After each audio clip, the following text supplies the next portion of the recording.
What you want, baby? Baby, I got it. What you need? You know I got it, honey. All I'm asking is for a little respect when you get home. When you get home, mister, I ain't gonna do you wrong when you're gone.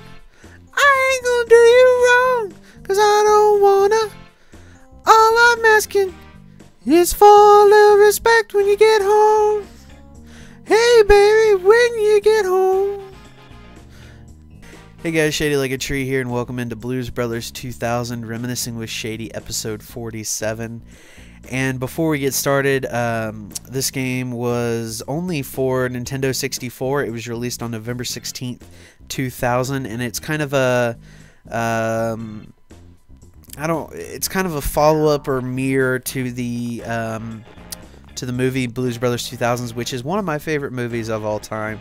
It's in my top 10. It ranks up there, you know, Forrest Gump, you know, the original Hangover, or the Avengers, all of those, you know, all my favorite movies. It's in the top 10, and I never owned a Nintendo 64 until a couple years ago, but I had this game just for whenever I would go to a friend's house. I'd bring this game with me, and we'd play this game. We'd choose to play this game, or I'd be like, hey, let's make this happen.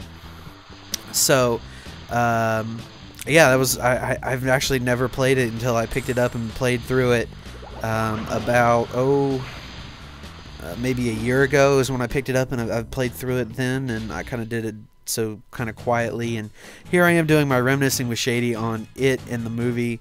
I don't have a lot to say about the game itself from when I was either a kid or a teenager or a long time ago, but it's just a lot of my memories with this, playing this with friends.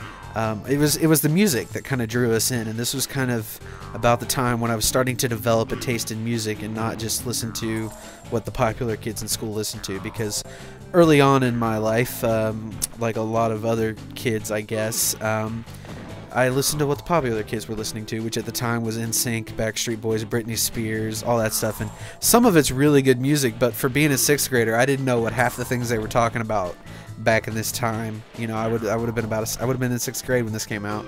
I didn't know what any of that was. I was a pretty naive 6-year-old, or 6th grader, not 6-year-old. I probably was a pretty naive 6-year-old too. And so, kind of with that, I started developing my own taste in music. That's really when I got my iPod about this time. I started getting into blues, started getting into Bruce Springsteen for the first time, even though he is still my favorite artist of all time.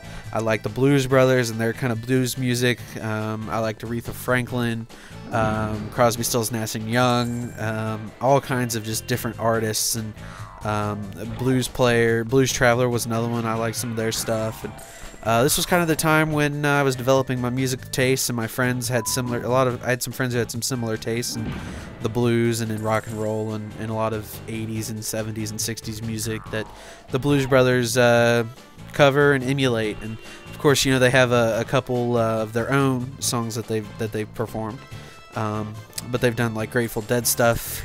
Yo, there's this joke Elwood goes, we've been known to do rock, pop, hip hop, country, western, blues, bluegrass, this, that, the other, but we will not, I repeat, we will not do a Caribbean dance number. And this is from the movie, and sure enough, they do a Caribbean dance number. So they've covered just about every genre imaginable, even a polka or two, I'm sure, at a bar mitzvah.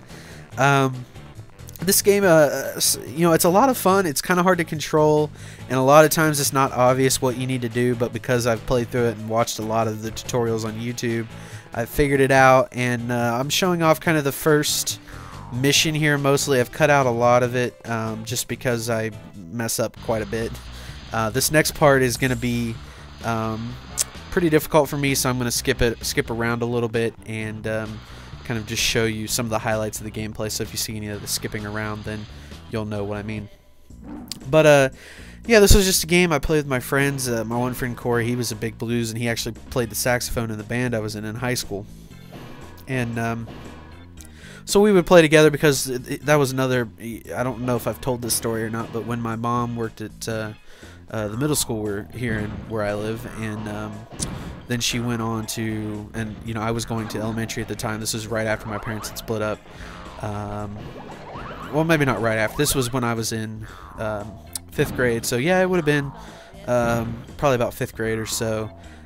Maybe a little sooner. I don't remember when my grandmother came to live with us, but you know, I would be taken to his house at like 6 o'clock in the morning, and then they would feed us and drive us to school because we went to the same school. And it was at that time that we would play games. A lot of time we would play GoldenEye. We played this a lot. We played all kinds of Nintendo 64 stuff because I didn't have a Nintendo 64. I had the original PlayStation at the time. So that was it was something different to do, and that's kind of one of the reasons why I like going there, because we could do that, and I wouldn't have to. I could have their system and play the stuff that he wanted to play. We played all sorts of things. We played Mario 64. We played Mario Kart. We played Donkey Kong. We played this, that, and the other, and it was just a bunch of different stuff that we played. So yeah, I had a lot of fun doing that, and of course, you know, anytime music was involved with us early on, it was just kind of a way to come together, and it's always been kind of a way to come together in my family. You know, my dad and I kind of connect because of music, and it's just a lot of different ways of interacting. And you know, again, like I said, this is one of my favorite movies, and it's a pretty fun game. I mean, it can be a little ridiculous because the N64 controls were never as polished, perhaps, as one would like them to be. But at the end of the day, you know, it's a fun game, and it's not frustrating and annoying and difficult like some other games tend to be. So it's just relaxing, and of course you got the good music, got the tracks from the soundtrack on here. You've got Respect. New Orleans is on here. I think Love Light might be on here. What else? There's a bunch of good songs on here that you can listen to, and of course here's the boss battle, where you have to knock down the pots from, you know, match up the lunch trays and knock down the pots, and then you beat the boss lady. And Free Cab, who was my favorite character from the Blues Brothers 2000 movie. Which I should say something probably about the original movie. I do like the original movie, but Blues Brothers 2000 is better is more fun. It's not necessarily better, just more fun in my opinion. So I hope you guys have enjoyed this episode of Reminiscing with Shady. This has been episode 47, Blues Brothers 2000, the video game. I hope you guys enjoyed, and I'll see you next time. Bye.